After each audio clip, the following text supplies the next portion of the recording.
Similar to recognizing the difference of squares, there are some patterns that help us to factor the sum of cubes and the difference of cubes. And those are very similar factoring patterns.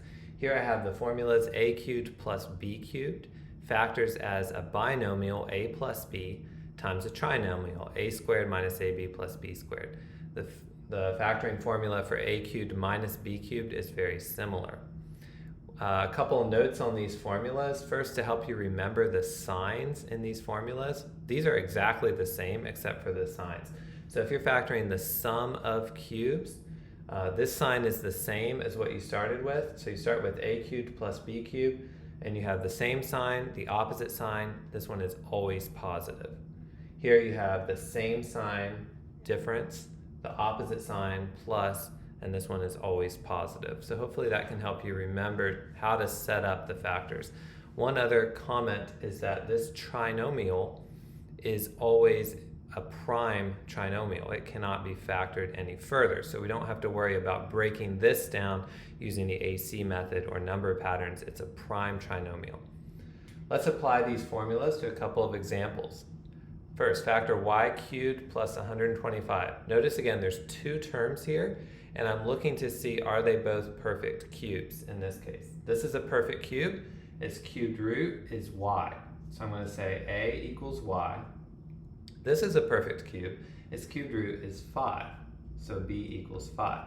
That means the factors of this polynomial are a plus b, which we'll write as y plus 5, times a squared, which is y squared, minus a times b, that's minus 5y, plus b squared. B squared is 25.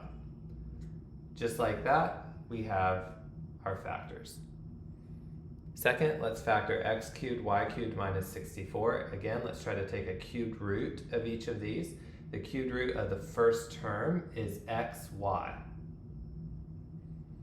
By the way, if you'd like to find a cubed root of a variable with an exponent, you're dividing the exponent by 3.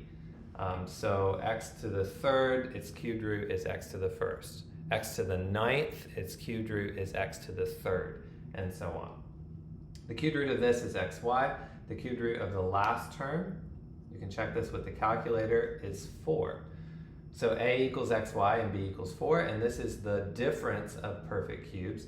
So my factors are xy minus 4 times x squared y squared, because I'm supposed to have a squared here, plus ab, which is 4xy, plus b squared, which is 16.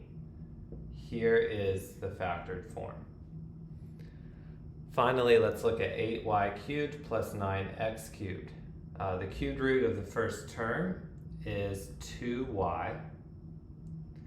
Let's look at the last term. The cubed root of x cubed is x, but 9 is not a perfect cube. It's a perfect square, but not a perfect cube. And so because of that, I can't apply the formula. Every piece of this has to be a perfect cube for the formulas to apply. I'm going to conclude that this polynomial is prime. The only other thing that I could attempt to do with this one is factor out a greatest common factor, and that should always be the first step. There is no greatest common factor. These are not perfect cubes. This one is, but this one is not. And so this polynomial must be prime. There are no factoring strategies left to apply.